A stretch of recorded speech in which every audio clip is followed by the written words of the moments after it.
Allez, bienvenue à tous à cette conférence du mois. Sur ce mois-ci, le thème de parents séparés ou divorcés, comment avoir une relation pacifiée, apaisée avec le père ou la mère de tes enfants. Gros sujet d'actualité avant ces vacances d'été. Voilà, je me suis dit que ce serait le bon moment. Euh, alors, qu'est-ce qu'on va voir dans cette conférence? Déjà, en première partie, on va comprendre pourquoi il y a autant en fait de choses qui se passent et d'enjeux émotionnels notamment dans cette relation, pourquoi elle est autant spécifique et pourquoi elle crée autant de choses. Et puis, bien sûr, l'idée, c'est que je vous apporte des clés concrètes que vous puissiez mettre en place pour modifier les choses. D'accord? Et c'est pas juste que je parle et puis qu'il se passe rien. Voilà. Euh, alors, pour ceux qui tombent sur cette vidéo en replay et qui me connaissent pas, euh, alors j'ai tout un tas de casquettes, mais moi, ça fait 9 ans que je suis thérapeute holistique sur Bordeaux et en visio. Je suis notamment animatrice en constellation familiale et formatrice également de cet outil. J'ai plein d'autres outils, mais ce soir, c'est vraiment plutôt par ce biais des constellations familiales que je vais vous parler et que ces clés vont venir. Euh, je vous annoncerai en même temps également la sortie là pour l'été d'un petit programme éclair spécial justement pour les parents séparés.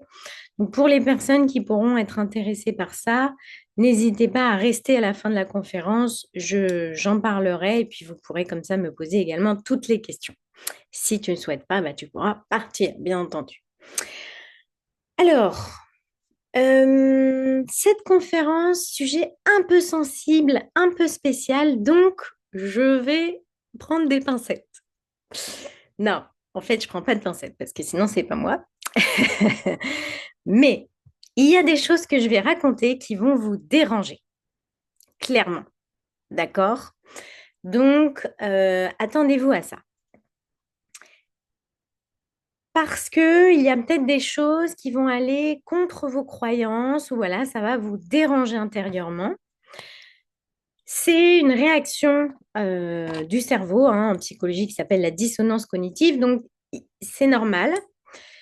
L'idée, c'est que quand je dis un truc vous sentez que ça passe pas du tout, bah, c'est encore plus important de le noter parce que c'est tout simplement votre ego. En fait, c'est une partie de vous qu'on sort complètement dans l'inconnu, qu'on sort dans l'inconfort.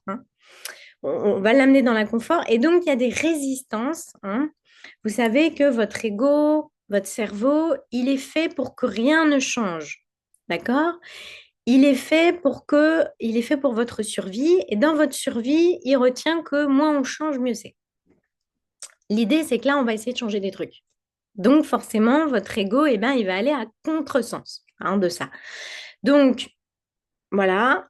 Si ça passe pas ce que je dis, ben, le premier réflexe, c'est de lâcher prise, de vous dire, OK, bon, ça, je partage pas, c'est OK. Et puis, en même temps, on n'est pas du tout obligé d'adhérer à tout ce que je raconte.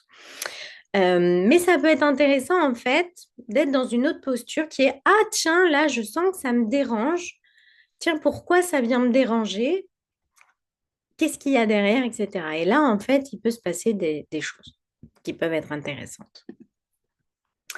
Allez, on saute direct dans le vif du sujet. Euh, et on va voir en fait pourquoi, quels sont les enjeux en fait dans ce lien, dans cette relation et pourquoi bah, ça pose autant de problèmes. D'accord? Alors, et bien entendu que ce soir, on va parler quand la relation est problématique avec donc ce qu'on appelle le coparent. On va parler de la relation coparentale avec vos enfants. Euh, donc, on va voir les enjeux.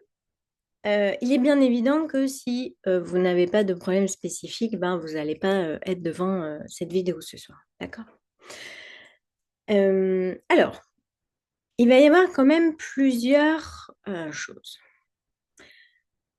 Dans une séparation, souvent il y a deux catégories, d'accord? Il y a la première où c'est subi par l'un des deux, d'accord? C'est-à-dire que dans la relation, il y a quelqu'un qui a décidé d'y mettre fin et donc il y a, entre guillemets, hein, il y a un qui est responsable de la séparation et puis il y en a un qui subit, qui est la victime.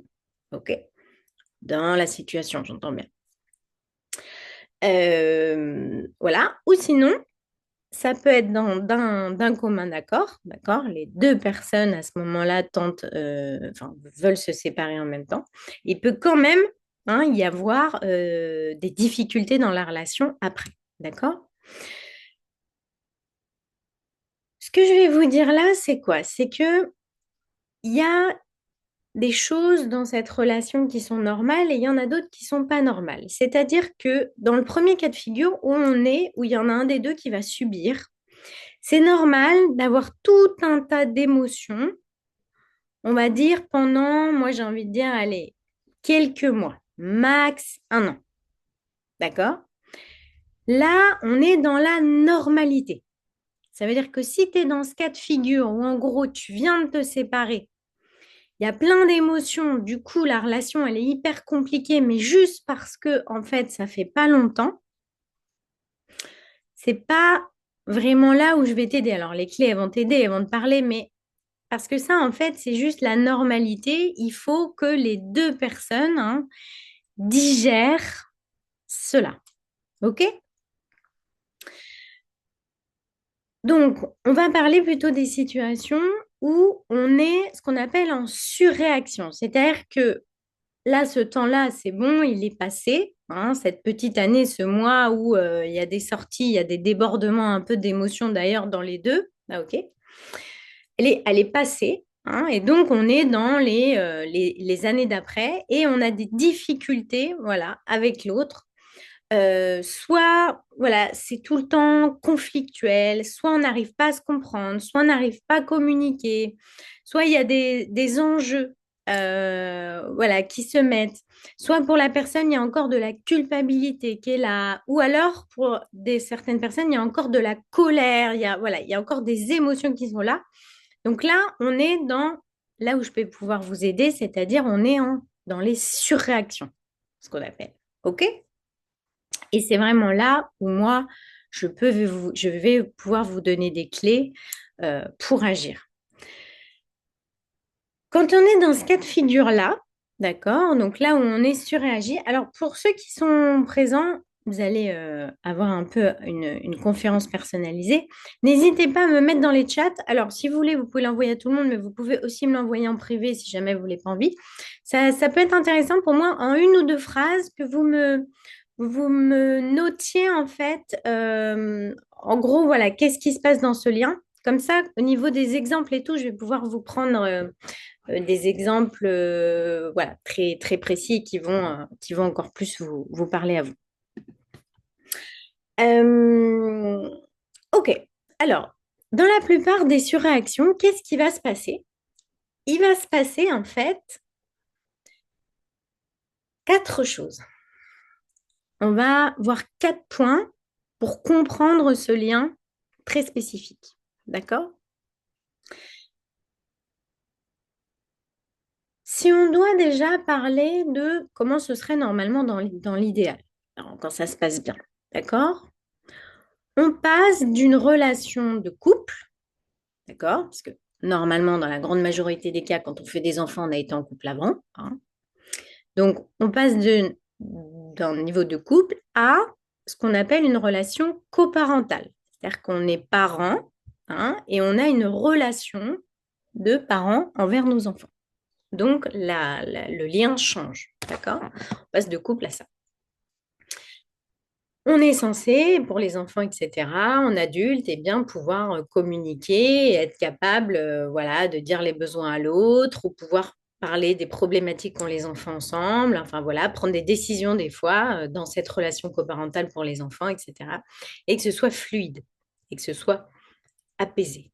Peu importe ce qui s'est passé, peu importe comment s'est passée la séparation. Donc ça, ça c'est l'objectif. Ça, c'est ce qu'on vise. Alors, la, la première des choses qui se passe en fait dans ce lien, donc dans cette surréaction, c'est qu'on va être dans un des deux, mais souvent c'est les deux en même temps, vont être ce qu'on appelle dans le triangle de Karpman. Alors, je ne sais pas si vous connaissez ce beau triangle, c'est un psychologue qui a nommé ça comme ça, d'accord? Donc c'est un concept psychologique, qu'on appelle aussi le triangle bourreau-sauveur-victime. Ça veut dire quoi? Ça veut dire que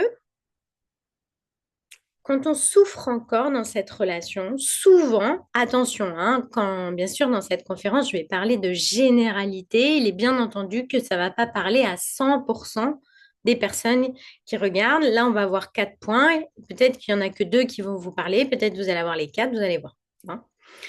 Mais dans la grande majorité des cas, c'est pour ça que je l'ai mis en premier, vous allez être possiblement dans le triangle de sauveur, bourreau, victime. Ça veut dire quoi? Ça veut dire que vous allez passer à différents, souvent on change, mais ça peut être aussi tout le temps. À des moments, vous allez être un bourreau, d'accord? C'est-à-dire que vous allez faire mal à la personne, vous allez faire des actes ou des paroles pour blesser l'autre, etc. Vous allez être dans une position de bourreau. Vous êtes également dans le bourreau quand vous vous sentez attaqué et que vous attaquez. Quand vous répondez par l'attaque une deuxième fois, ben, vous êtes dans le bourreau, d'accord? Et en face de vous, vous pouvez avoir un bourreau aussi, hein. Ou alors, vous êtes dans une position de victime. C'est-à-dire que c'est l'autre qui vous fait la misère. Donc, l'autre est bourreau et puis vous, vous êtes victime. D'accord? Vous pouvez alterner aussi entre une place de bourreau et une place de victime. OK? Et dans certains cas particuliers, bon, ça va être moins, hein, dans le pourcentage de ce soir, il y aura moins de gens qui seront dans ça. On peut être également dans le sauveur. Donc ça, c'est surtout quand on se sent coupable. Quand par exemple, souvent, c'est elle, la personne qui a mis fin à la relation et que bah, du coup, c'est comme si elle se sent toujours un peu coupable à l'autre et donc elle va tomber dans un rôle de sauveur. Donc là, elle va dire oui à des trucs qu'il ne faudrait pas dire oui, elle va anticiper l'autre pour l'arranger, etc., etc. Mais finalement, elle ne sera pas dans la bonne place aussi. Le problème quand on est dans ce triangle, c'est qu'en fait, on ne va pas en sortir. C'est-à-dire qu'on va faire que de changer de place. On va faire que être soit sauveur, soit bourreau, soit victime. Dans le côté victime, c'est pas seulement avec l'autre parent, d'accord? C'est aussi, ça peut être aussi avec les autres. C'est-à-dire, soit vous allez parler de votre ex euh, d'une mauvaise façon. Ah voilà, de toute façon, rien, de toute façon, c'est qu'un connard. Nan, nan. Bon, je vous fais au masculin, mais ça marche pareil au féminin, hein. Là, vous êtes dans le bourreau. Vous envoyez des messages négatifs, même si ce n'est pas la personne qui soit, vous êtes dans une position d'attaque. OK? Soit vous êtes la victime, ah oui, tout va bien dans ma vie, s'il n'y avait pas l'autre, là, non, et là, vous allez vous plaindre. Quand vous allez vous plaindre, vous êtes dans une posture de victime. OK? Le problème de ce triangle, c'est que il ne peut pas y avoir d'issue positive quand on est là-dedans. Ni en bourreau, ni en victime, ni en sauveur. Et la seule façon, et on va le voir après dans les clés un peu plus, ça va être de sortir de ce triangle. Il va falloir sortir et du bourreau, et de la victime, et du sauveur. Alors, ce triangle, je vais vous le dire clairement, il n'est pas venu avec votre ex. Quand on est dans le triangle de Karpman, il y a 90% de chances que vous étiez déjà dans ce triangle avant, avec d'autres personnes, et notamment, souvent, avec un de vos parents. D'accord? Ce qu'il faut comprendre, c'est que cette personne, même si aujourd'hui ça se passe mal, ça a été à un moment de votre vie une des personnes les plus importantes de votre vie. D'accord? Parce que si vous avez choisi d'avoir des enfants avec cette personne, c'est qu'à un moment, cette personne a tenu cette place-là. D'accord? Donc, ça fait partie dans un système, ce qu'on appelle très proche. Et donc, il y a de grandes chances que vous l'ayez aussi fait, voilà, dans votre enfance ou même avec vos amis, etc. Suffit juste, en fait, voilà, de prendre un petit temps de réflexion et de voir si effectivement, dans la vie, vous avez fait ça avec une autre personne. Ça n'est pas forcément avec tout le monde. D'accord? C'est-à-dire qu'on peut très bien le faire qu'avec quelques personnes spécifiques. OK. Ce triangle, en fait, il est mis en place dans l'enfance pour avoir de l'amour, pour avoir de l'attention. Quand une victime se plaint, d'accord, c'est pour qu'on lui porte de l'attention. Quand un bourreau fait quelque chose, c'est pour prendre du pouvoir et tout, mais c'est aussi pour avoir sa place et avoir de l'attention. Et le sauveur, c'est pour qu'on lui dise merci. C'est pour lui, il veut de la gratitude, il veut être remercié. Donc tout ça, ce sont des stratégies pour être aimé. C'est pour ça que quand on a cette stratégie dans la relation coparentale, il faut aller voir, pour sortir de ce triangle, la première fois où ça a été installé en nous. Voilà. Généralement, si c'est avec votre ex, ça va être, pardon, vous l'avez mis en place, ce schéma de stratégie pour être aimé, avec souvent la personne du même sexe. D'accord? C'est-à-dire que souvent, c'est, par exemple, si moi je prends, euh, parce que oui, ah oui, mais j'ai oublié de vous dire un truc important. Je fais une aparté, mais c'est important. Je voulais vous le dire au début, mais j'ai zappé. Dans toutes mes conférences du mois, que d'ailleurs vous pouvez retrouver sur ma chaîne YouTube, etc., je partage sur plein de sujets différents. Et je partage toujours sur des sujets que je maîtrise, que je vis. D'accord? Je vous dis pas ça juste parce que je suis thérapeute. Je vous dis ça parce que moi, j'ai deux enfants. Je suis séparée depuis 7 ans du père de mes enfants. J'ai connu ces trucs de conflit, etc., etc. Et cetera.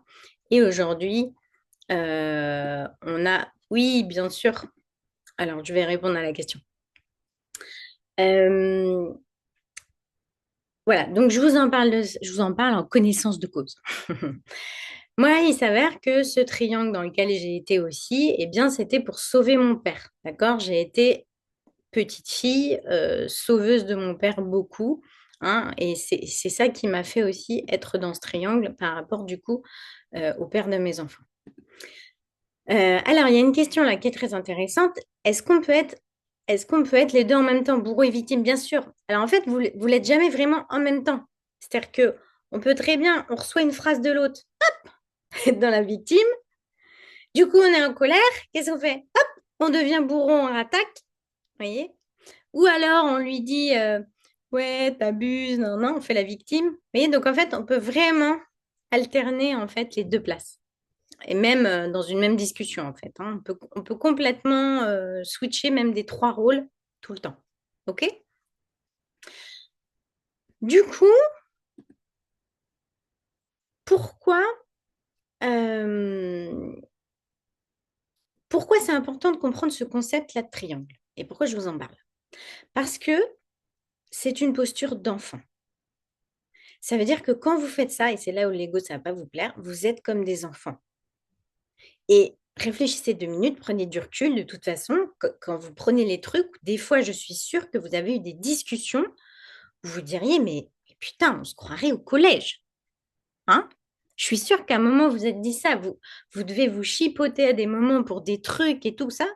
Il y a tellement d'émotions et tout, on dirait des enfants. Et c'est le cas. Pourquoi? Parce qu'en fait, quand vous êtes dans cet émotionnel de bourreau ou de victime, etc., ou de sauveur, justement, vous réagissez à partir de vos émotions. Et quand vous réagissez à partir de vos émotions, vous ne pouvez pas être dans une place d'adulte. Et quand vous n'êtes pas dans une place d'adulte, vous ne pouvez pas avoir les actes et les mots justes. Et c'est là où ça crée un circuit fermé. Ça crée en fait qu'on est toujours, voilà. Et donc, forcément, vous avez bien compris, hein, que les deux sont dans le circuit, c'est-à-dire que finalement, c'est un circuit fermé qui s'alimente. On va le voir après dans les clés, mais vous imaginez bien que si d'un coup, vous n'êtes plus enfant et vous repassez en posture d'adulte, il va se passer des choses dans la relation. Hein. Parce qu'une relation, quelle qu'elle soit, mais ça peut être une relation de couple, d'amitié, coparentale, on s'en fiche, dans une relation, hein, il y a toujours des vases communicants. C'est-à-dire que si à un moment vous changez quelque chose, ça va changer la relation.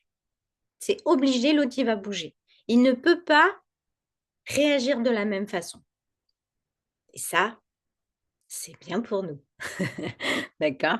Parce que du coup, ça veut dire qu'on peut avoir la main sur quelque chose. D'accord? Il est bien évident que cette conférence, je vais vous donner des clés sur quelque chose où vous avez la main. OK?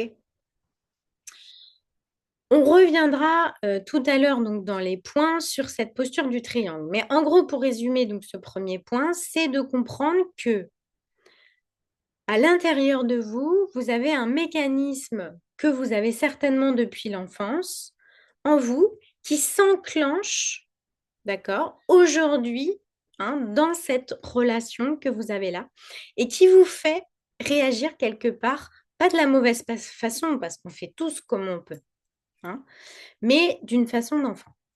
Attention, parce que dans ces cas-là, vous allez penser, vous dites, mais en fait, au boulot, on est pareil. On est d'accord. On passe notre temps à être dans le triangle dans tous les domaines de notre vie. Donc, vous pouvez avoir complètement un dialogue de sourds complètement pas instructif avec votre patron, par exemple. Hein. Ce que je vous dis ça, c'est que ce triangle, voilà, il peut aussi jouer dans le couple, il peut, voilà. Hein, donc, c'est pas spécifique à cette relation-là. OK? C'est spécifique à toutes les relations proches, souvent. Hein. Voilà, donc ça, c'est déjà la première chose à comprendre dans cette relation, c'est qu'il y a quelque chose qui est mis en place qui nous enferme dans un mode où on ne peut pas avoir la bonne réaction. C'est aussi, ça donne un peu d'espoir quand même, parce qu'en en fait, on se dit, ok, en fait, soit je réagis toujours dans la colère, j'attaque et tout, soit je suis finalement tout le temps dans la victime, donc je me plains et tout ça. Le bourreau, c'est les reproches. Pardon, je ne l'ai pas spécifié. Hein. À chaque fois que vous faites des reproches ou que l'autre vous fait des reproches, hein, on est dans le bourreau. Hein, c'est le bourreau qui fait des reproches à l'autre. OK? OK. Le deuxième point, qui va rejoindre un peu le premier, mais différemment.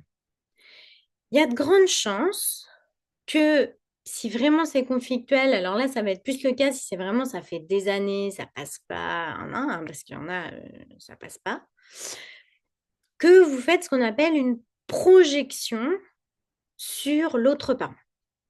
Alors, c'est un peu pareil, on va revoir des notions en psychologie. Qu'est-ce que c'est de faire une projection sur quelqu'un? Ça veut dire que vous voyez la personne avec un filtre émotionnel qui n'est pas le bon.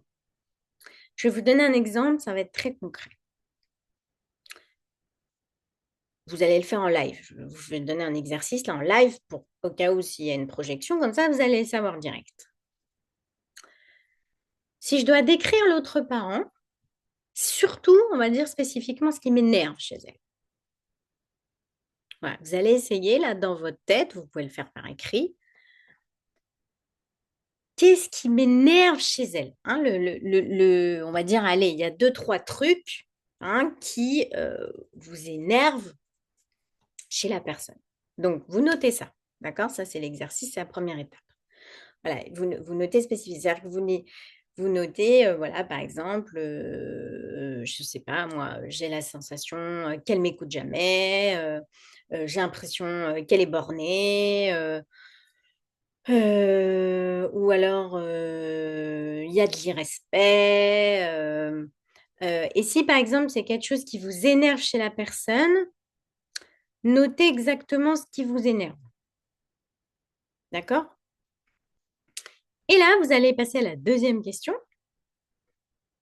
Qui dans mon passé généralement dans votre enfance, dans vos proches, était comme ça ou est comme ça. Cherchez pas 4 kilomètres, vous allez avoir le lien direct. Qui est-ce que cette personne me rappelle?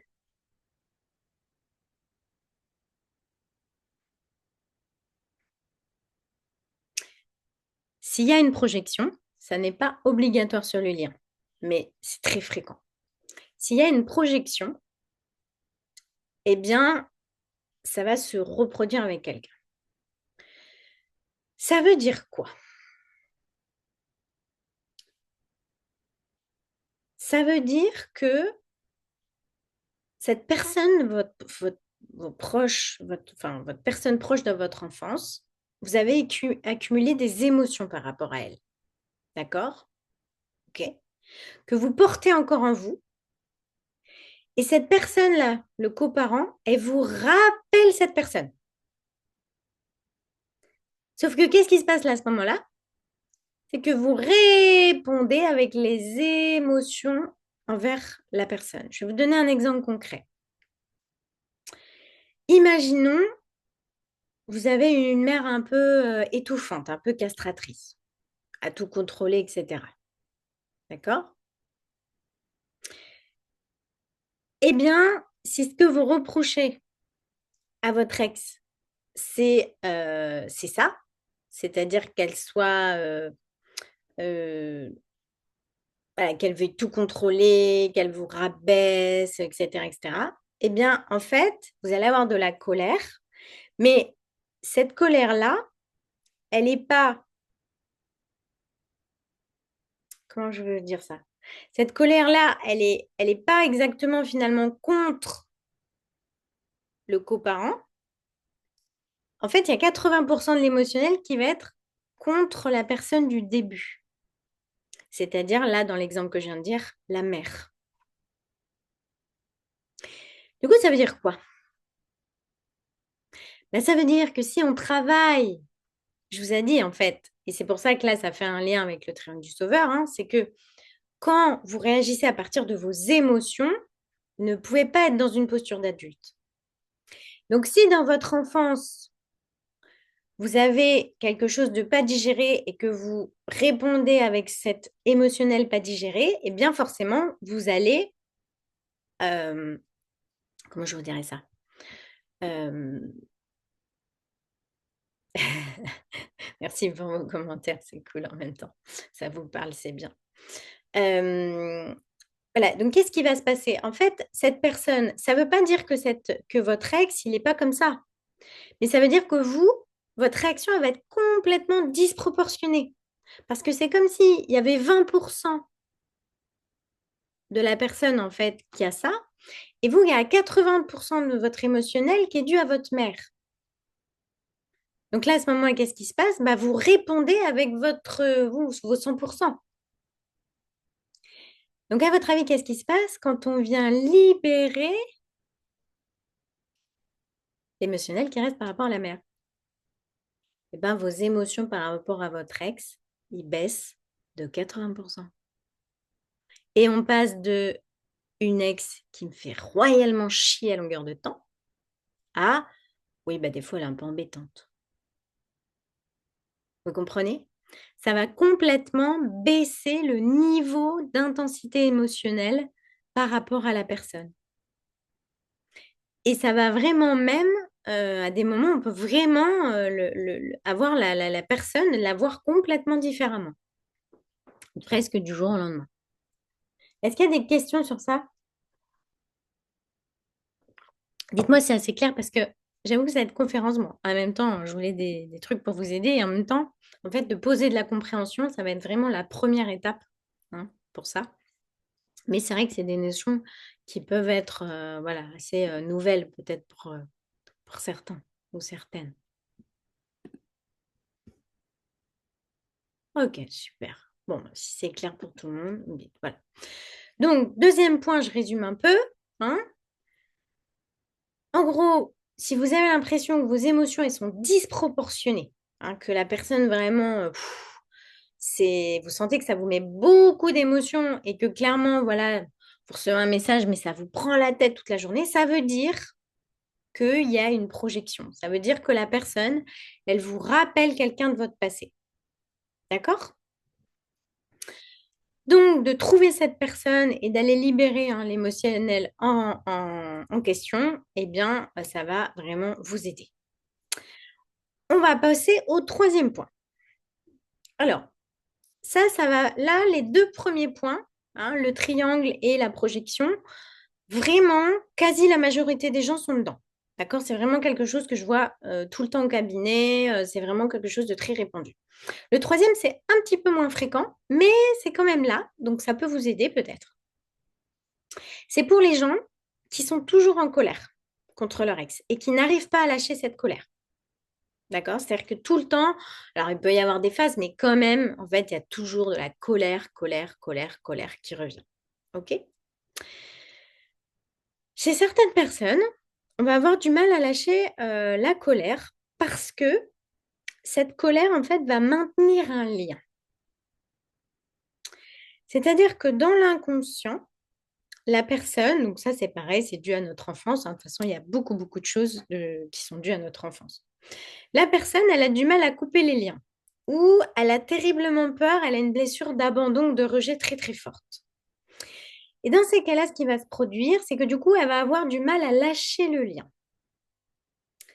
C'est-à-dire qu'en fait, elle a peur que ce lien, quelque part, s'arrête. Elle a peur de passer à couple, à relation coparentale. Elle n'arrive pas finalement à faire le deuil, si vous voulez, en quelque sorte, de la relation.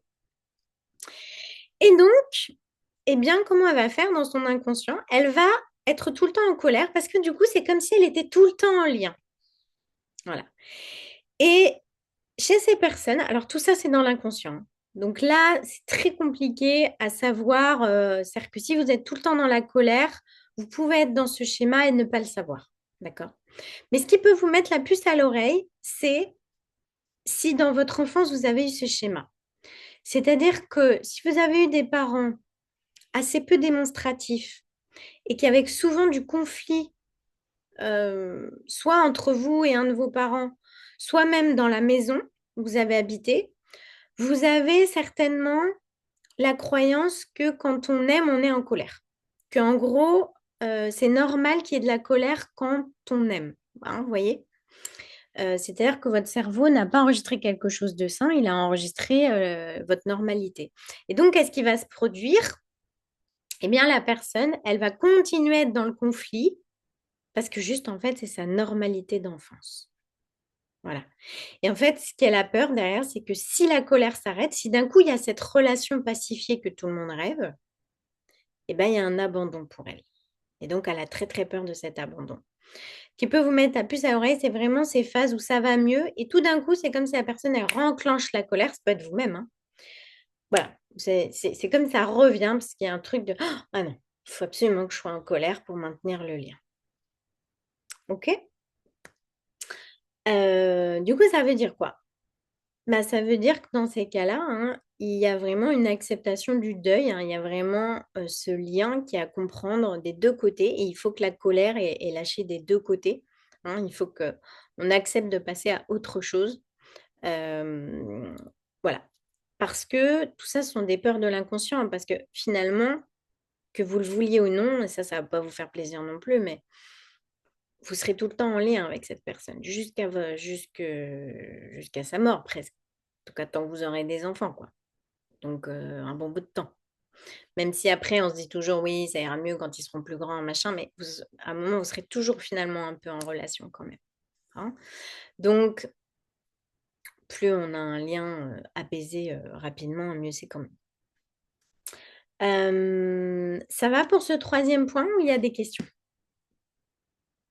Donc, le troisième point, si je dois résumer, c'est vraiment de comprendre que des fois, la colère, même chez nous, peut être en fait un système finalement de défense contre notre blessure de rejet ou d'abandon qu'on peut porter parce qu'on a du mal en fait finalement à couper le lien quelque part. Et souvent parce que on a voilà. Mm. Eh ben, intéressante question.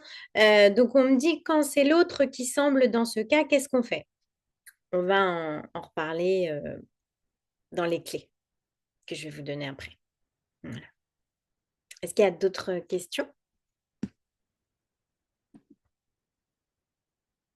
Ah, impeccable.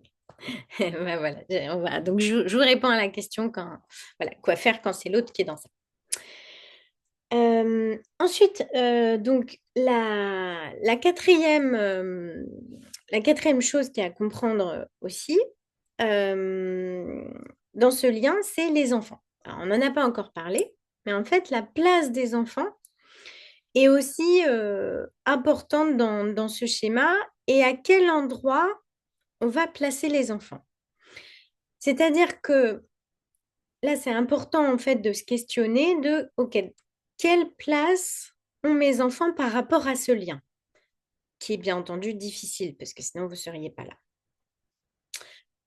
Euh, Parce que ce qui peut à des moments se produire, et là pour moi, c'est pas cool, et donc si c'est le cas, il faut vraiment remédier à ça pour les enfants, c'est qu'on peut placer les enfants au milieu de ça.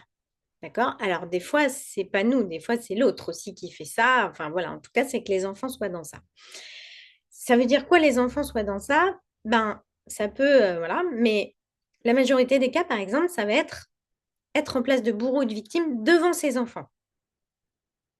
C'est-à-dire qu'en gros, est-ce que vous mêlez vos enfants à cette difficulté coparentale? D'accord? Quand on est dans une posture d'adulte, on va beaucoup en parler, ça va être dans les clés, hein, de reprendre cette posture d'adulte, il vous faut protéger vos enfants. Et même si l'autre ne le fait pas, eh ben, il faut au moins que vous le fassiez. D'accord? Protéger ses enfants, ça veut dire quoi? Ça veut dire ne pas se placer ni en victime, ni en bourreau devant ses enfants. Ne soyez pas dans le reproche, ne critiquez pas l'autre parent devant ses enfants. C'est très important. Je vais vous expliquer pourquoi. Et après, on va voir le problème de place que ça crée dans le système. Alors, il y a d'autres choses aussi. Pourquoi ça va être important? Parce que vos enfants, il faut savoir qu'ils se construisent comme modèle homme-femme sur leurs parents. Les petites filles vont se modeler à leur mère et les petits garçons vont se modeler à leur père. Moi, par exemple, j'ai deux garçons. Qu'est-ce qui se serait passé? Alors, heureusement, moi, j'avais ce savoir. D'accord? En tant que parent, là, il est bien entendu que je vais vous dire des choses, vous allez peut-être ressentir de la culpabilité. Pas de culpabilité à avoir parce que vous ne saviez pas. D'accord? On ne le sait pas, en fait. D'accord? Et puis, des fois, on le sait, et puis, des fois, on n'arrive pas à faire autrement. D'accord? Euh, donc moi, c'est le père de mes enfants qui m'a quittée, d'accord? Donc j'ai été dans ce rôle de victime et tout. Et je l'ai détesté, je l'ai haï, d'accord? Je l'ai pourri, comme on... voilà, hein, parce qu'en plus, je m'y attendais pas et j'étais enceinte. Bon, j'ai vécu quelque chose d'assez difficile. Il est bien entendu que j'aurais pu dire des choses atroces sur le père de mes enfants à mes enfants. Je ne l'ai jamais fait. Je ne l'ai jamais fait. Et je n'ai même jamais dit, voilà, papa m'a quitté pour une autre femme. Voilà. J'ai jamais dit ça. Parce que pour moi, en fait, ça allait leur donner une mauvaise image. J'ai toujours dit, on s'est séparés. Jusqu'à ce que mes enfants, donc, ont grandi, ont été en âge, en fait, où là, ils ont voulu connaître la vérité. Mais encore une fois, je l'ai fait factuellement. C'est-à-dire que j'ai essayé d'être un minimum, pas dans l'émotionnel. D'accord? Ça, c'est une posture d'adulte. C'est-à-dire, c'est une posture où eux, c'est des garçons. Si ils entendent toute leur enfance que leur père est un connard, qu'est-ce qu'ils retiennent eux, dans leur cerveau? Ils vont retenir que les hommes sont des connards.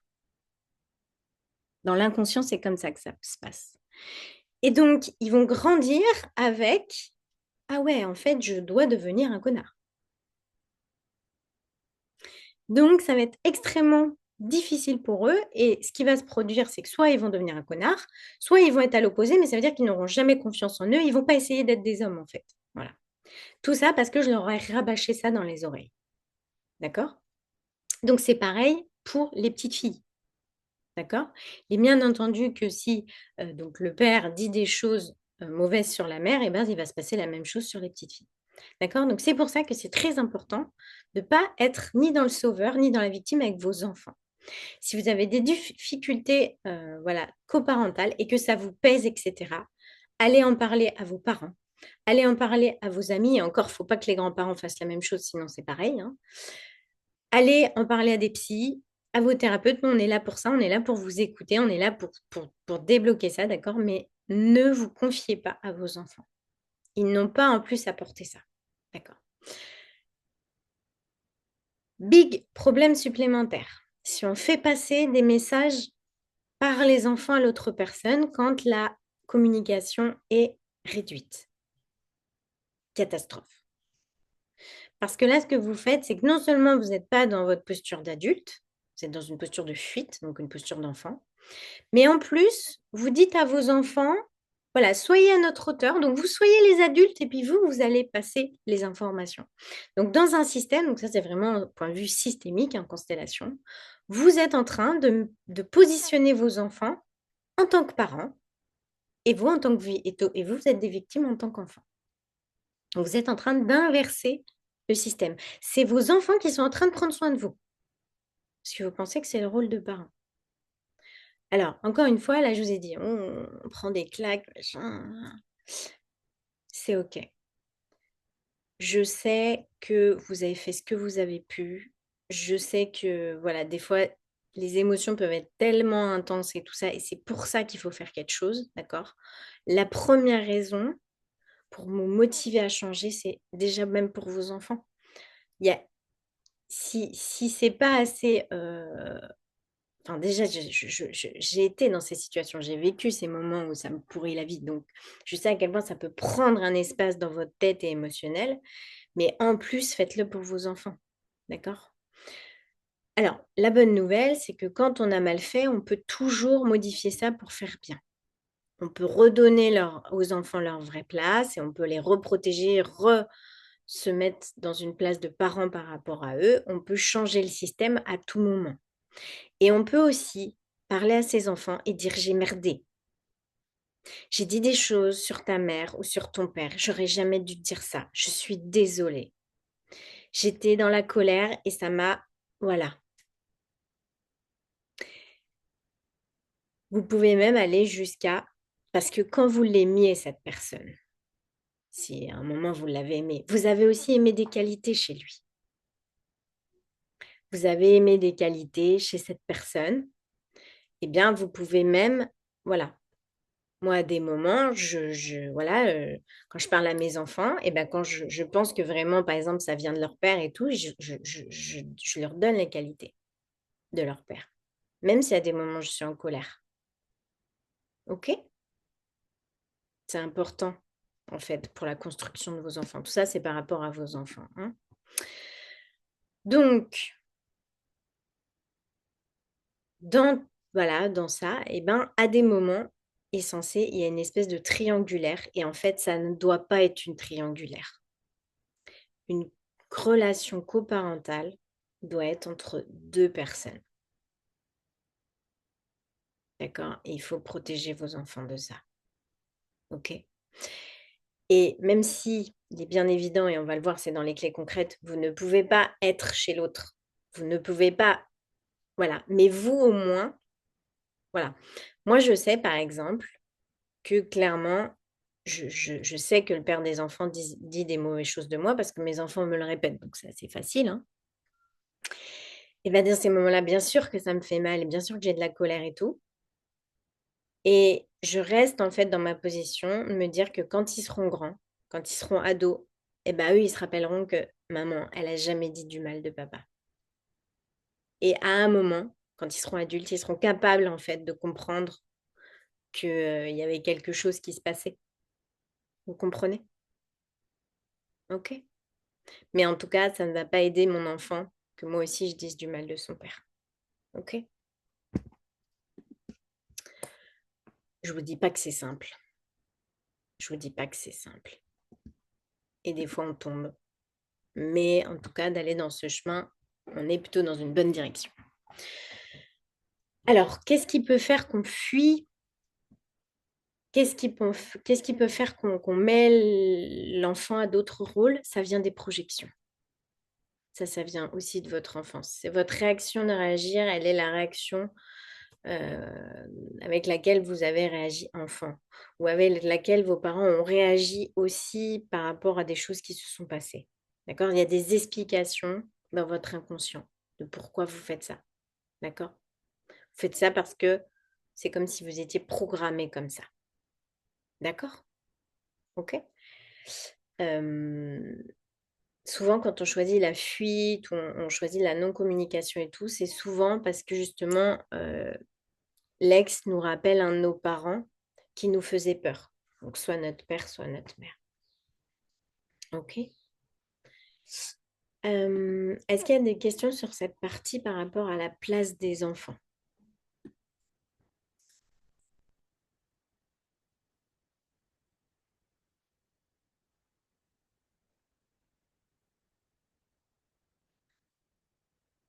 Non, ça va? Alors, je crois que ça va.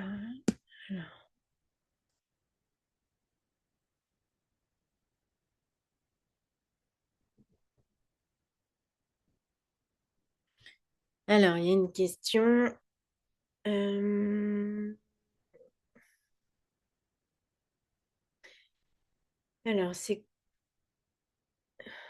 compliqué d'être neutre aussi quand les enfants amènent eux aussi une charge émotionnelle et des arguments venant de l'autre. Comment rétablir une réalité et répondre à leurs questions sans rentrer dans un jeu nocif? Ah oui, bien sûr.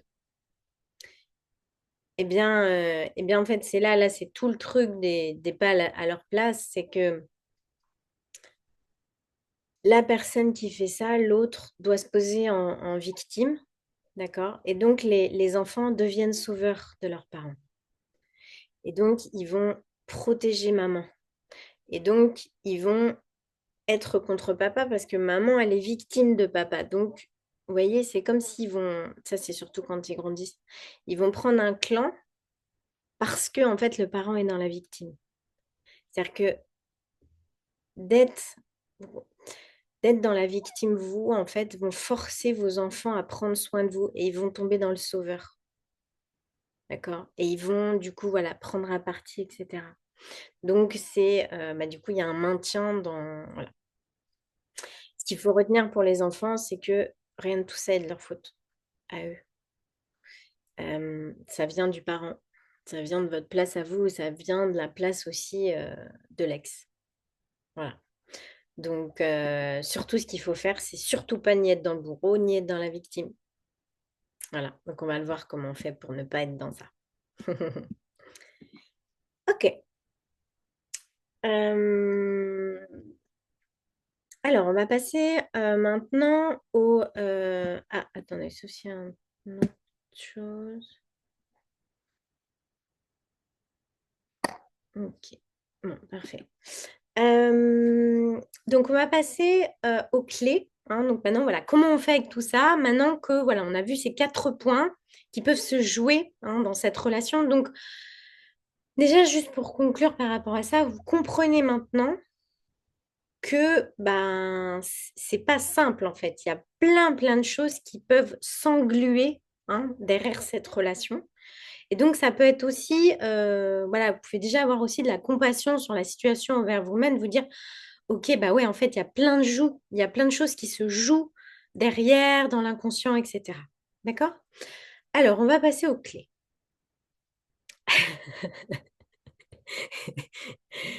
La première clé, elle va pas vous faire plaisir. Acceptation. Vous devez accepter que vous ne pourrez pas changer l'autre. Ouais, alors je sais, vous allez me dire, ah, elle est marrante.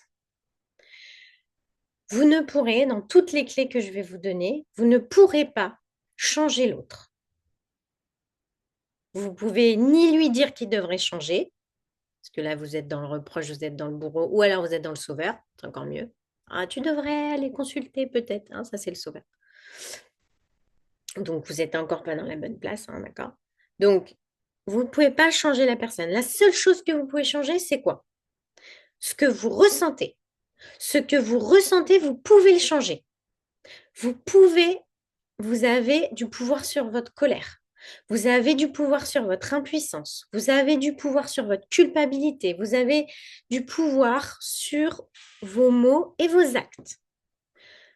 Les mots qui sortent de vous et vos actes, vous avez le pouvoir dessus. Bonne nouvelle. Donc, vous ne pouvez pas changer l'autre. Par contre, vous pouvez changer comment vous réagissez. Vous pouvez changer ce qui est là. Vous pouvez enlever ce qu'il y a là en vous. Et vous pouvez agir différemment, que ce soit avec l'autre personne ou avec vos enfants. D'accord?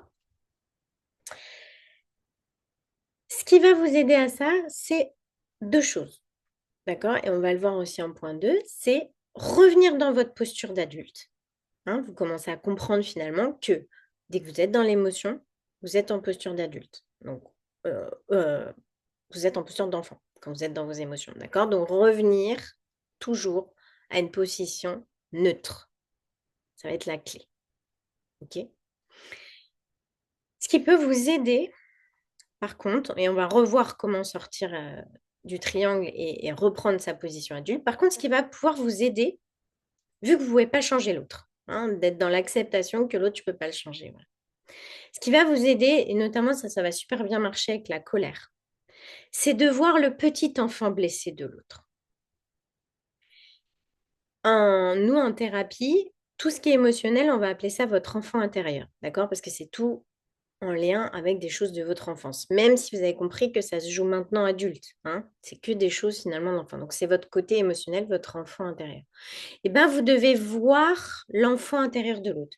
C'est-à-dire que vous devez prendre du recul sur les choses et vous devez le voir. Imaginez-le comme s'il avait 5 ans.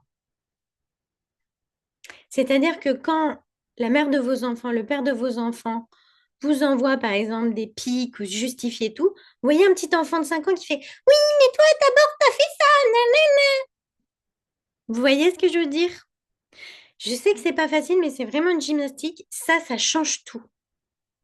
Si la personne, elle a du mal à décrocher le lien, elle a peur que le lien change et elle a peur de l'abandon. Vous voyez ce petit enfant qui a peur de perdre sa mère ou son père, hein, et qui est en insécurité et qui va faire de la colère pour retenir le lien. Voyez cette petite enfant qui a peur, là, une petite fille, un petit garçon qui a 5 ans, qui est en train de pleurer tout seul et qui dit j'ai tellement pas envie que tu m'abandonnes, en fait, j'ai tellement pas envie. Ok? C'est comme un enfant. Je ne sais pas si, ben, vous avez tous des enfants, mais je ne sais pas si vous avez déjà essayé cette solution, mais vous savez que quand un enfant est très en colère, si vous lui demandez un câlin, vous savez la réponse? La majorité des cas, il va vous dire oui. Il va se mettre à pleurer. Parce que derrière la colère cache toujours une tristesse et une blessure. Toujours. Donc derrière la colère d'une personne, il y a toujours de la tristesse ou de la peur. Donc voyez cette personne comme un petit enfant. D'accord? Le fait de le voir en petit enfant, vous, ça vous fait comme grandir. D'accord? S'il y a deux enfants qui se chamaillent ou deux enfants qui communiquent plus ou qui se font des reproches et tout. Si tout d'un coup, il y en a un qui prend du recul pour voir l'autre enfant, la vision, elle va changer. Et là, tout d'un coup, qu'est-ce qui va se passer? Bah, soit on répond plus tout de suite et on lâche parce qu'on se dit non, mais en fait, ça sert à rien. OK? Soit on va être dans une posture d'adulte, donc on va dire OK, j'entends que tu es en colère.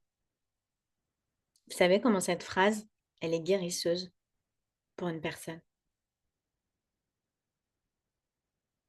C'est-à-dire que souvent, quand on est dans le reproche, vu qu'on se place en tant que victime, on va avoir tendance à attaquer. Ou alors, en victime, on va se justifier. Dans les deux cas, c'est un comportement enfant. Alors que si on dit, d'accord, j'entends que tu es en colère. On ne dit pas qu'on est désolé. On ne se justifie pas. On dit juste, je t'ai entendu. Je vous assure que ça va changer toute votre relation. OK? On va revenir du coup à cette histoire de posture d'adulte, mais à travers le triangle. Il faut absolument sortir de ce triangle. Et pour ça, il faut arrêter de faire des actes, des mots, des messages ou des mails à travers votre émotionnel. C'est-à-dire que dès que vous écrivez quelque chose, avant de l'envoyer, Dites-vous, c'est à partir de quel espace que j'envoie ça? Est-ce que c'est un espace de paix? Ou est-ce que c'est un espace de je me justifie? Ou est-ce que c'est un espace de peur? Ou est-ce que c'est un espace de reproche, de colère? À partir de quel espace? Vous n'êtes pas responsable de ce que l'autre envoie, mais vous êtes responsable de comment vous lui répondez. Et je peux vous assurer, je vous ai dit, hein, la relation, c'est des vases communicants. Je peux vous assurer que la personne, elle va changer. Vous allez vous voyez, elle va avoir une autre réaction que d'habitude. Parce que tout d'un coup, vous n'allez plus, ça va plus vous atteindre. Est-ce que vous comprenez ça? OK? OK. Euh, à ce moment-là, la posture adulte, vous allez avoir une posture de discernement. Et vous allez voir que ça va tout changer. Tout changer. OK? Alors, si vous essayez ça, il va se produire quelque chose chez l'autre. Qu'est-ce qui se passe chez un enfant quand vous essayez quelque chose de tout autre chose de différent? Il va se produire de l'insécurité. Pourquoi? Parce que tout d'un coup, vous réagissez plus comme d'habitude. Lui, il cherche à vous piquer à la colère, à un nain, et d'un coup, il n'y a plus rien. Puis il y a du genre, pfiou, merde, ça l'atteint plus. Il va essayer un peu plus fort. C'est la première réaction de l'enfant. Donc, il faut vous préparer. Dès que vous allez revenir un peu dans l'adulte, au début, ça sera très... ça va durer très peu de temps. Mais au début, vous allez avoir une réaction un peu pire. D'accord? Surtout là, il faut garder votre cap. Et vous allez voir que tout de suite après, par contre, donc ça va durer 2, 3 échanges, la personne, elle va lâcher. Ça va lâcher, en fait. D'un coup, elle va déposer les armes. Vraiment. OK? OK.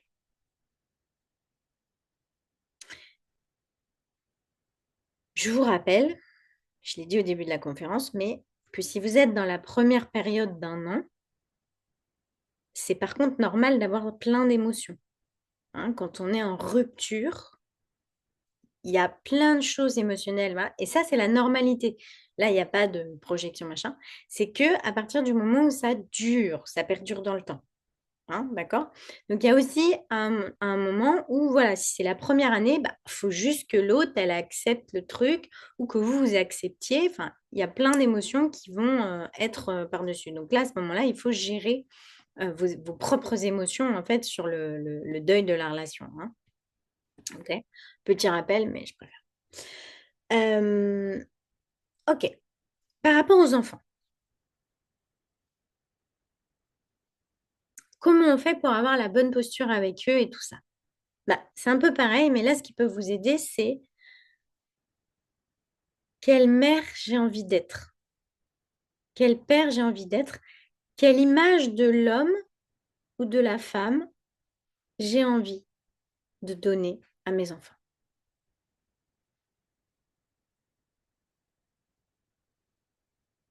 Voilà. OK? Hmm. Ça, voilà. Ce qui peut vous aider aussi à sortir de l'enfant et d'avoir une posture d'adulte, c'est de se dire, OK, imaginons que vous ne savez pas quoi faire là. Qu'est-ce qu'un parent sain, qu'est-ce qu'un parent dans une posture d'adulte ferait? Et vous essayez d'imaginer, parce que en fait, c'est toujours plus facile pour le cerveau d'imaginer pour une autre personne, d'accord? Et dans ces cas-là, en fait, ce qui va se passer, c'est que le fait de réfléchir, ça va calmer vos émotions, vous allez reprendre une posture d'adulte. OK? Voilà. Voilà par rapport à ça. Alors, toutes ces clés, elles vont marcher, mais elles vont vous demander des efforts au quotidien. C'est-à-dire qu'à tout moment, vous pouvez retomber dans le triangle, à tel moment, voilà. Sauf si vous allez aller régler, et c'est pour ça que là, après, je vais vous parler de mon programme, etc. C'est-à-dire que si vous voulez vraiment que ce soit pérenne, il faut aller travailler les choses de votre enfance, il faut aller travailler pourquoi vous êtes dans ce triangle pour totalement en sortir, hein, pour pouvoir garder ces postures tout le temps. Je ne suis pas en train de dire qu'il vous faut absolument une thérapie, pas du tout. Il y en a qui arrivent tout seuls. D'accord? Parce que, vous savez, dans ma plateforme que j'ai en ligne, la ruche de vidéos, j'ai plein de vidéos en fait sur le triangle de Karpman, justement, comment on fait pour en sortir, etc. Je donne des clés, il y a des gens qui arrivent juste avec ça. Donc, c'est possible. C'est-à-dire qu'à force d'entraînement, à force de discipline, de persévérance, de toujours être dans la posture d'adulte, posture de au bout d'un moment, vous, voilà. Mais ça, c'est long et ça demande beaucoup de discipline. Mais c'est carrément possible. OK? Voilà. Euh, voilà un petit peu pour les clés que j'ai à vous donner, hein. Donc, pour résumer au niveau des clés, voilà, acceptation, arrêtez d'être en colère sur comment est l'autre. Ça sert à rien. Pas à vous faire du mal à l'autre, vous ne pourrez pas changer l'autre. Par contre, si vous n'arrivez pas à arrêter de le détester, demandez-vous à vous-même si ce n'est pas pour maintenir un lien inconscient. OK. Travaillez à voir l'enfant intérieur de l'autre. Ça va vous aider à être dans une posture d'adulte. Et ça, c'est vraiment la clé. Ne réagissez jamais, jamais à chaud. Donc, si vous devez être dans la communication avec ces personnes, si vraiment c'est très conflictuel à chaque fois que ça part en cacahuète, que vous n'êtes pas capable de vous voir ou de discuter au téléphone, faites-le par écrit. Parce que par écrit, vous n'êtes pas obligé de répondre tout de suite et donc vous pouvez prendre du temps pour avoir la bonne réponse dans cette posture adulte. OK? OK. Ça va vous demander, la posture adulte, de poser vos besoins. Ça, on revient au fonctionnement d'une relation au global. Personne ne pose ses besoins et ses limites. Dites à cette personne ce que vous avez besoin. Il n'est pas dans votre tête. Il n'était pas quand vous étiez en couple, il ne l'est toujours pas après que vous soyez plus en couple. C'est même pire. Donc, exprimez vos besoins clairement. OK? Exprimez vos limites clairement. Si on vous fait des reproches, si il y a de la colère qu'à envoyer, la position d'enfant, c'est je te pique aussi, ou alors je me fais la victime. La réaction saine, c'est je ne te permets pas en fait de me parler ainsi. Tu penses ce que tu veux, mais je ne veux pas le savoir. Là, ça clôt. Et compassion, mais j'entends ta colère. Elle est OK. Le elle est OK marche très bien aussi. Alors au début, ça va l'énerver. Je vous ai dit, hein, le parent sain, au début, il énerve un peu. Mais je vous assure qu'après, la personne, elle va lâcher.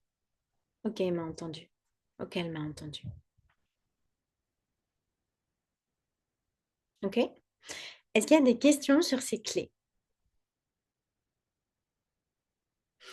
Et je veux bien votre retour. Est-ce que ça vous semble, est-ce que ça vous semble atteignable, facile à mettre en place? Alors, je ne vais pas vous dire, hein, ça va vous demander des efforts, mais en même temps, si vous êtes là, c'est que ça vous prend assez la tête pour passer 1 heure à m'écouter.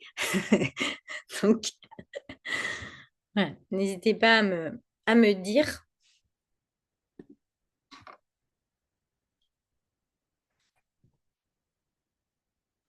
Je vérifie sur mes petites notes si je vous ai tout dit en attendant que vous me mettiez vos questions.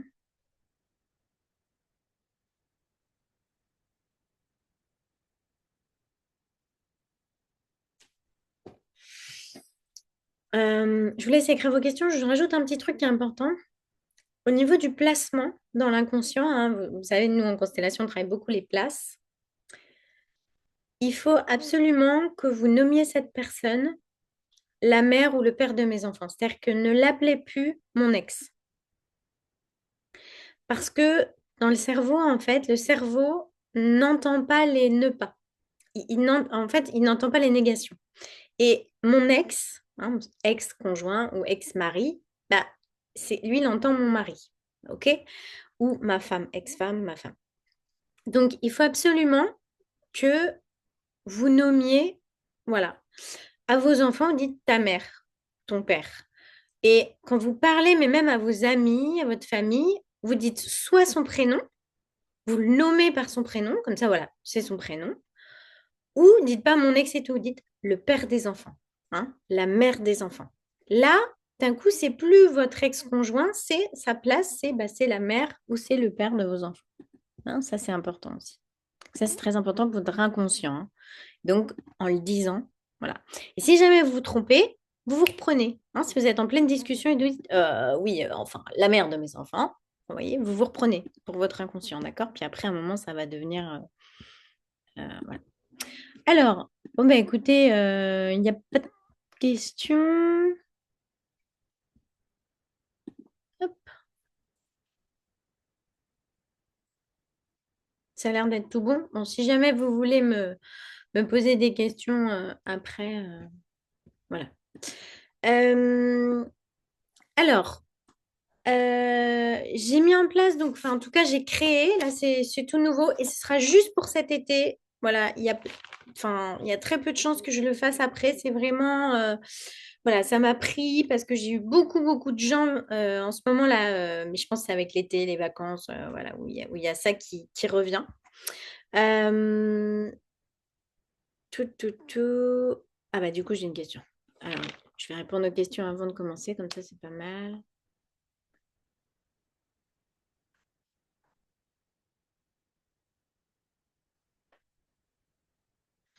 Ok, c'est intéressant. Alors, ça fait 4 ans et j'ai longtemps eu la posture d'adulte, mais depuis peu, je suis retombée dans le triangle à lui répondre dès qu'il me fait des reproches.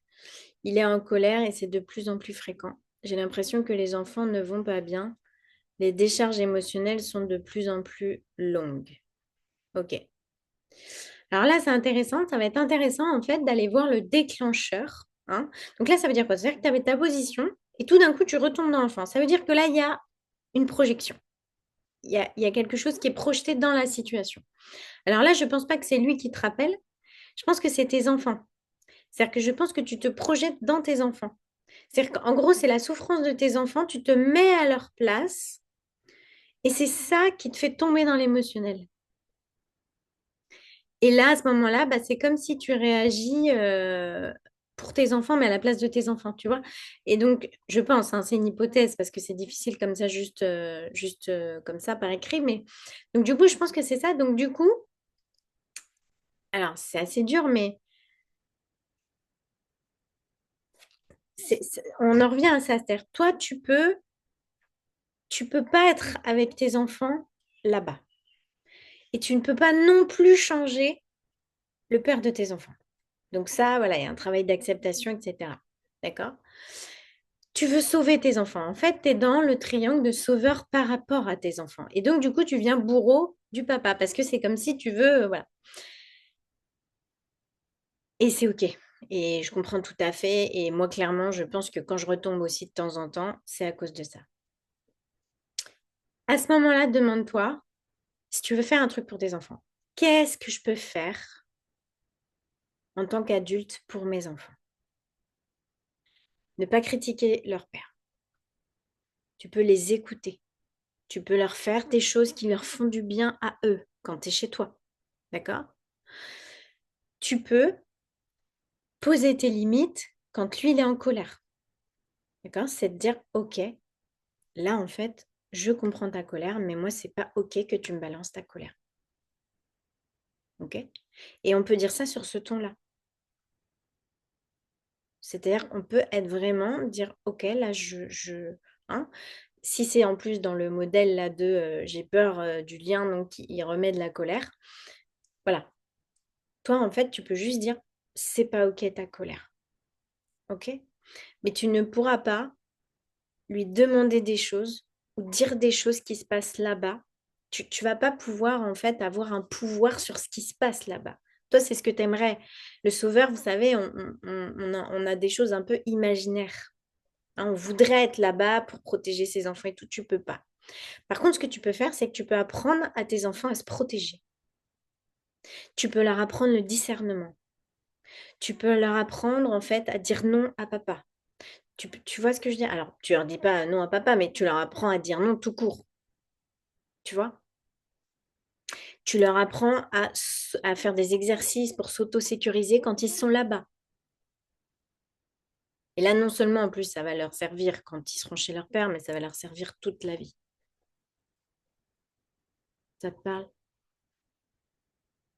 Hmm, ok.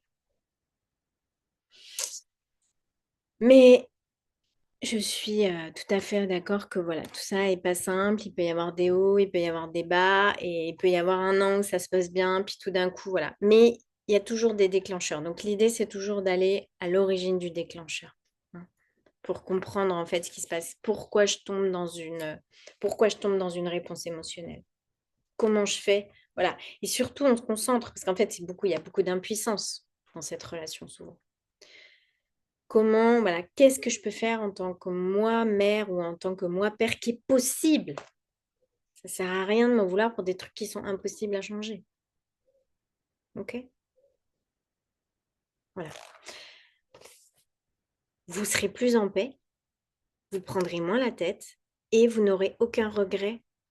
Vos enfants, ils vont grandir avec un père ou une mère formidable. D'accord? Même si vous êtes séparés, même s'ils ont eu l'autre parent, parce qu'en fait, ils font aussi comme ils peuvent. D'accord? Et même quand ils sont dans le reproche, qu'ils font des trucs méchants et tout, ils font quand même comme ils peuvent. Voilà.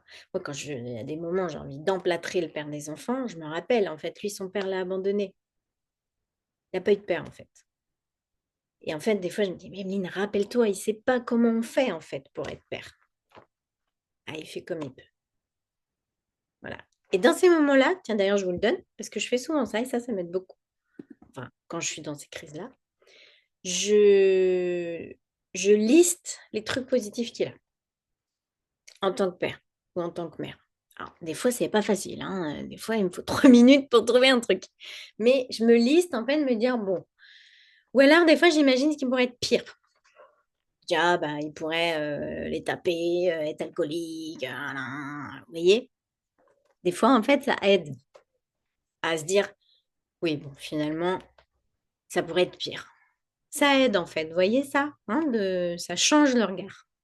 Parce qu'en fait, clairement, je vous dis, ça pourrait être pire. Voilà. Hmm. Ok. Est-ce qu'il y a d'autres questions? Alors, je regarde.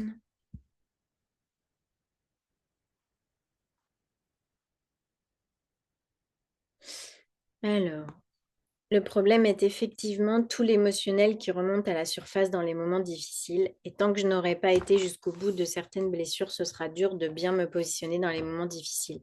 C'est clair.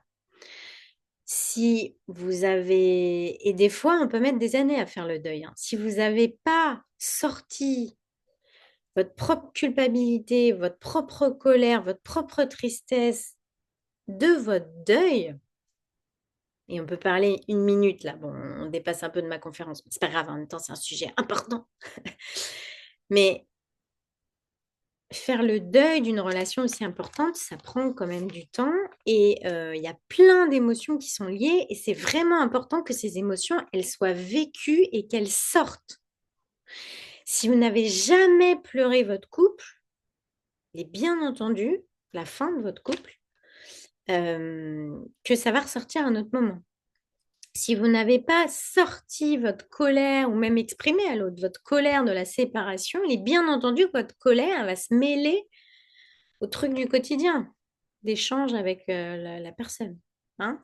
Je le redis, donc je l'ai dit 1 ou 2 fois là dans la conférence, il y a toutes vos émotions qui sont normales à évacuer. Voilà. Donc là, les meilleurs moments, il n'y a pas 40 000 façons, hein. Il faut prendre du temps seul.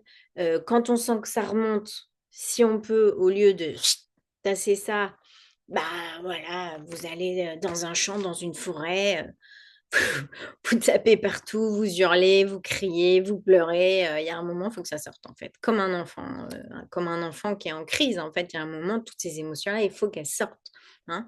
Vous pouvez parler à voix haute, hein, vous faire comme des vocaux. Ça aide beaucoup.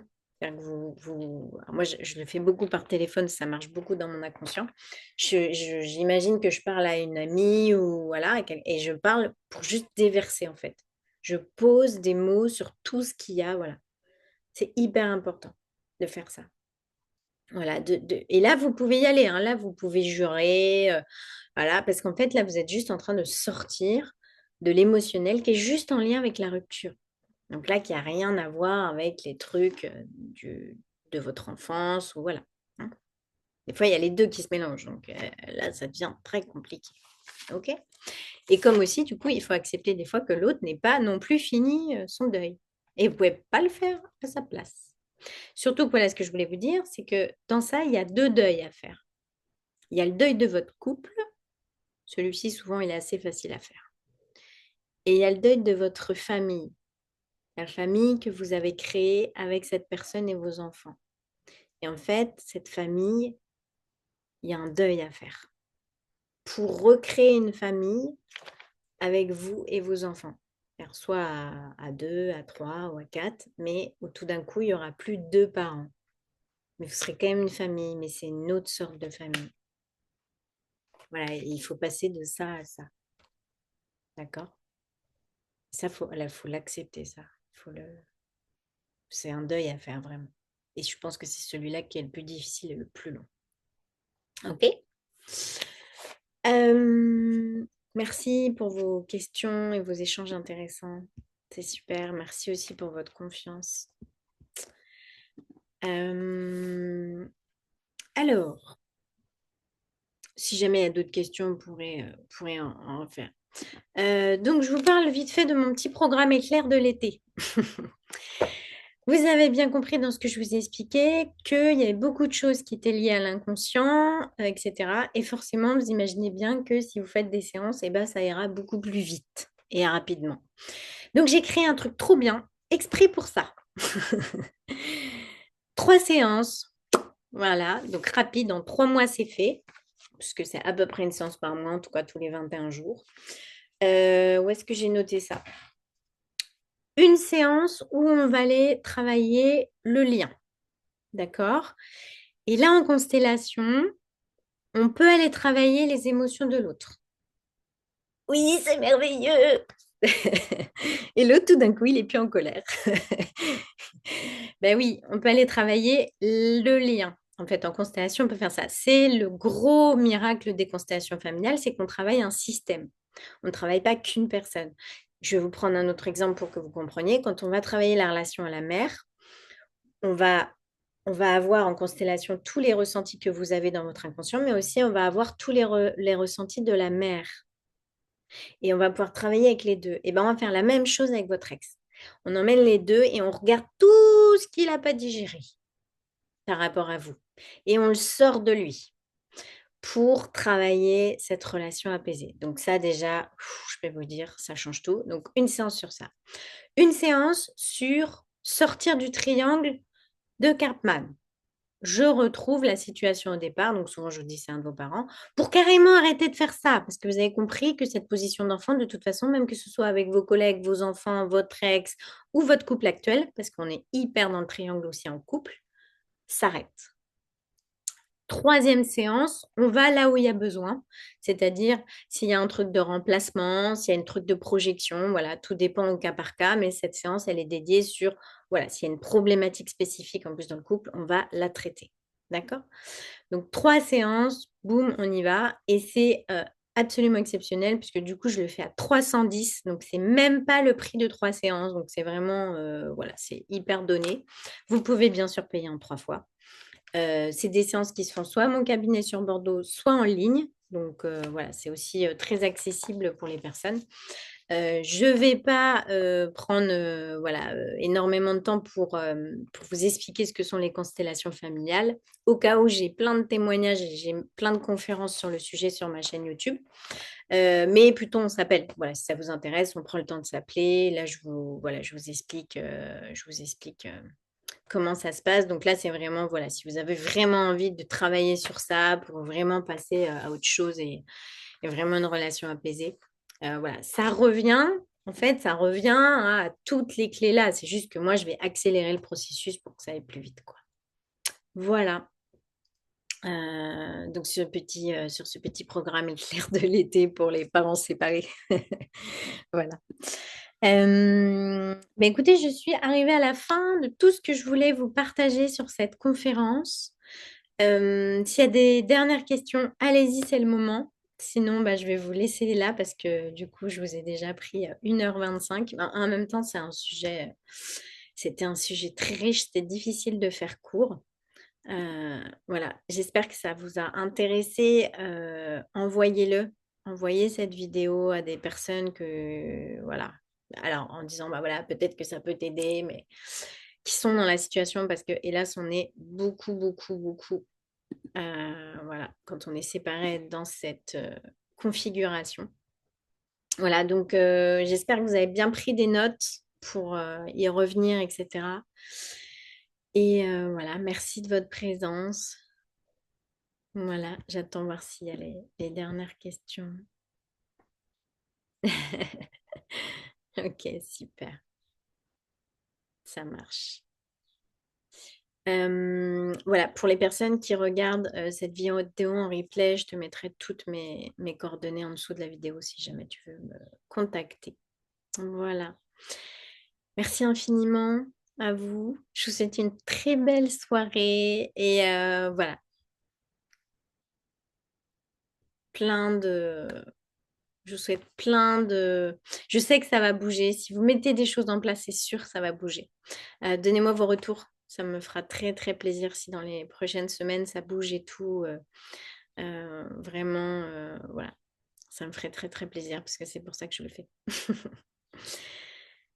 Je vous embrasse bien fort. Voilà. Passez une très, très belle soirée. Merci à ceux qui étaient présents d'être là. C'est toujours, ça fait, j'ai beaucoup, beaucoup, beaucoup de gens qui regardent en replay. Donc, ça me fait très plaisir que vous soyez là. Bye bye et je vous souhaite plein d'amour pour vos nouveaux couples et plein de paix pour le passé et voilà, pour cette relation. Je vous embrasse.